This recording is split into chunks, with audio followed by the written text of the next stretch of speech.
This is a product overview video for BushingFix.com for the BP1 kit. This kit fits the inside of several different vehicles near the shifter. To get to this, you'll need to remove the console or the knee bolster depending on your vehicle.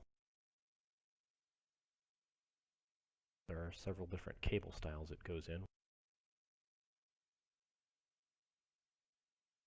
You can use the installation driver that's included with the kit. It makes it a little bit easier, but it's not necessary. It's also helpful to use that driver to push the bushing onto the pin after it's been installed into the cable. Some pins have a retaining clip, and if you remove one of those when you take this apart on the pin, you'll want to save that to put it back in when you're done. Other pins have a slightly larger head like the one shown in that picture there. Use a small amount of grease included with the grease packet.